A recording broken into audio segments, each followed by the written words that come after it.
Good morning everybody. आज हम लोग हिंदी साहित्य से संबंधित महान निबंधकार महावीर प्रसाद द्विवेदी के बारे में अध्ययन करेंगे। महावीर प्रसाद द्विवेदी का जन्म 1864 ईस्वी में रायबरेली में उत्तर प्रदेश में हुआ था। उत्तर प्रदेश के रायबरेली में हुआ था। वे कान्यकुब्ज ब्राह्मण थे और उनके पिता सेना में नौकरी करते थे। इसके बावजूद भी उनके घर की स्थिति अच्छी नहीं थी। इसका प्रभाव उनके अध्ययन पर भी पड़ा और वे एक अच्छी शिक्षा नहीं ले पाए। इसके बावजूद भी उन्होंने 100 अध्याय से इस मुकाम तक पहुंचे और वे हिंदी, अंग्रेजी, उर्दू, बांग्ला, मराठी, फारसी जैसे कई ऐसे भाषाओं को उन्होंने गहन अध्ययन किया, जिसका प्रभाव उनके साहित्य में भी दिखता है।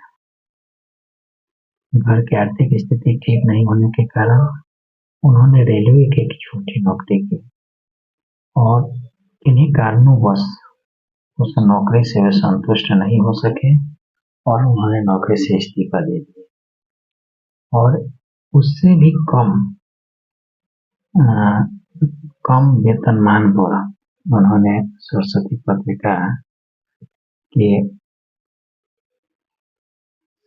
पत्रिका के संपादन का कार्य उन्होंने संभाला और इस पत्रिका के माध्यम से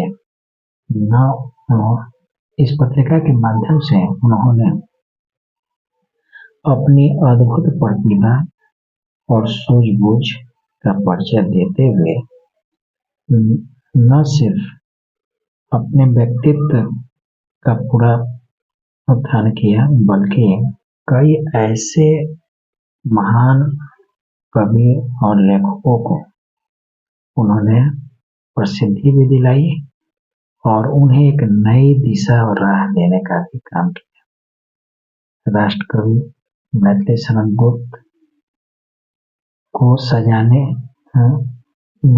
गुप्त को एक नई पहचान देने में महावीर प्रसाद द्विवेदी का प्रमुख स्थान था। यही नहीं, हिंदी के महान शेक्सपियर,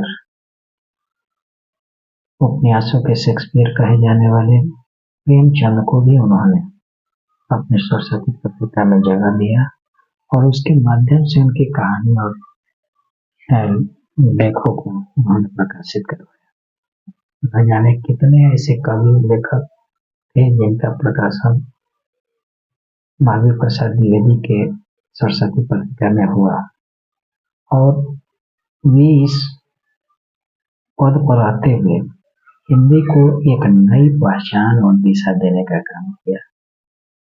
उन्होंने हिंदी साहित्य में कुछ ऐसे अनुपम प्रयोग किए जो आज पूरा हिंदी साहित्य जगत उनका नतमस्तक है। यह वह युग था जो भारतेंदु हरिश्चंद्र काल की समाप्ति की ओर उन्मुख हो रहा था और द्विवेदी युग का जो समय था 1900 से लेकर 1920, यह युग भी महावीर प्रसाद द्विवेदी के नाम से ही जाना जाता है।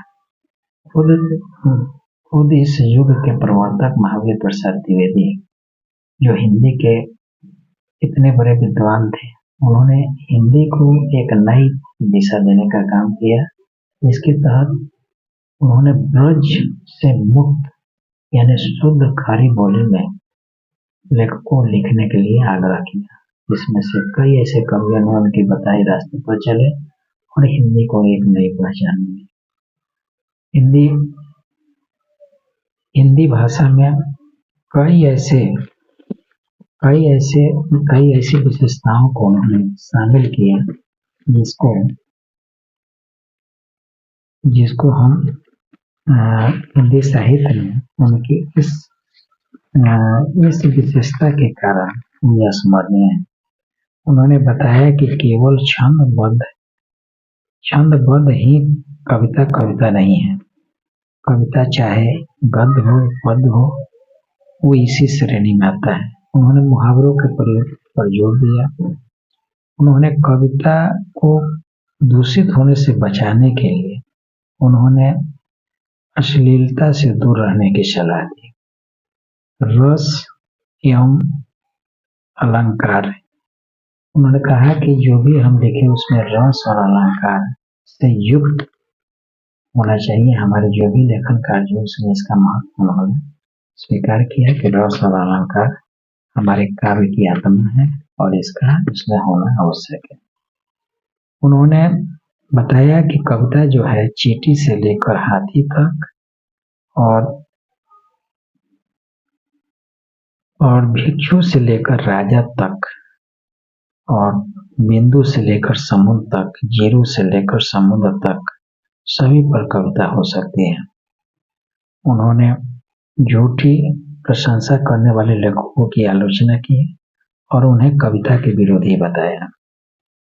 विविध निबंध में व्यंग्यात्मक शैली के वे पक्षधर थे। उन्होंने मतीराम और पद्माकर को श्रेष्ठ बताया, जबकि नायिका भेद एवं नाम पर चिंता व्यक्त की। उन्होंने उनके सबसे प्रिय कवियों में कालिदास प्रमुख कवि थे।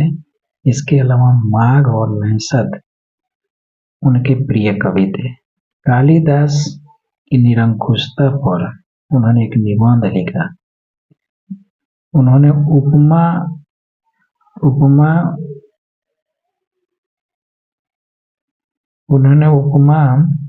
उपमा पर जोर नहीं दिया, लेकिन रघुवंश में नहीं है, जबकि उपमा का प्रयोग रघुवंश में नहीं है। मैथिली शरण गुप्त की खोज की और उनकी रचनाओं को सरस्वती पत्रिका में प्रकाशित करवाया। उनकी कविताएं सोते हुए को जगाने का काम करती है और अंत में एक संजीवनी शक्ति भी प्रदान करती है। कहने का मतलब है कि उन्होंने प्रेमचंद को उर्दू से हिंदी में लाए और उनकी कई ऐसे कहानियों को उन्होंने सरस्वती पत्रिका में जगह दी। उनकी कहानी सरस्वती पत्रिका में छपी गई, उसका नाम था सेवा सदन। सेवा सदन प्रेमचंद की कहानियों का एक संग्रह है, जिसको उन्होंने सरस्वती पत्रिका में प्रकाशित करवाया। अब हम महावीर प्रसाद द्विवेदी के समय जो तत्कालीन पत्र पत्रिकाएं थी, उसको यदि हम देखें तो हितवाणी जो है वह कलकत्ता से निकलने वाली एक पत्रिका थी, जिसके संपादक थे सखाराम गणेश देवस्कर। सखाराम गणेश देवस्कर उसके संपादक थे। इसी तरह से एक साप्ताहिक नृसिंह निकलते थे, जिसके लेखक थे अंबिका प्रसाद वाजपेयी। नृसिंह एक पत्रिका थी जिसके संपादक थे अंबिका प्रसाद वाजपेयी। जबकि अभ्युदय जो प्रयाग यानी आज के इलाहाबाद से निकलता था, जिसके संपादक थे मदन मोहन मालवीय। अभ्युदय के संपादक कौन थे? मदन मोहन मालवीय। और कर्मयोगी के संपादक थे सुंदरलाल। ये भी पत्रिका प्रयाग से निकलता था। मर्यादा पत्रिका जो मासिक था, ये भी प्रयाग से निकलता था, जिसके संपादक थे कृष्णकांत मालवीय। कृष्णकांत मालवीय थे मर्यादा के। जबकि प्रताप जो साप्ताहिक था और कानपुर से निकलता था, जिसके संपादक थे कनीर शंकर विद्यार्थी। इसके अलावा प्रभा जो है वो खंडवा से निकलता था, जिसके संपादक थे कल्लूड़ा। इस तरह अगर हम देखें कि जो पत्रिकाओं के संपादक थे उसमें हितवानी के शाखाराम, गणेश देवस्कर, नरसिंह के अंबिका प्रसाद वाजपेयी, अभ्युदय के मदन मोहन मालवीय और कर्मयोगी के सुंदरलाल, मर्यादा के कृष्णकांत मालवीय और प्रयाग के प्रताप के गणेश शंकर विद्यार्थी और प्रभा के कलूराम। इसके अलावा अन्य कई ऐसी पत्रिकाएं थी जो महावीर प्रसाद द्विवेदी के समकालीन थे, जिसमें सरस्वती सरस्वती थी जिसका संपादक खुद महावीर प्रसाद द्विवेदी थे। और ये इसके शुरुआत ये मासिक थी, इसकी शुरुआत इलाहाबाद में हुई थी, लेकिन बाद में यह काशी से होने लगा इसका प्रकाशन और महावीर प्रसाद द्विवेदी इसके संपादक हुए 1903 ईस्वी में। 1903 ईस्वी में सरस्वती के संपादक महावीर प्रसाद द्विवेदी नियुक्त हुए। इसके अलावा सुदर्शन एक पत्रिका थी जो काशी से ही निकलती थी, जिसके संपादक थे देवकी नंदन खत्री। यानी सुदर्शन एक पत्रिका थी जो मासिक थी, जो काशी से निकलती थी और इसके लेखक थे इसके संपादक थे देवकी नंदन खत्री। जबकि समालोचक पत्रिका जो जयपुर से निकलते थे, जिसके लेखक हैं चंदर शर्मा गुलेरी। इसके अलावा देवनगर पत्रिका जो है कलकत्ता से निकलते थे, जिसके संपादक थे उमापति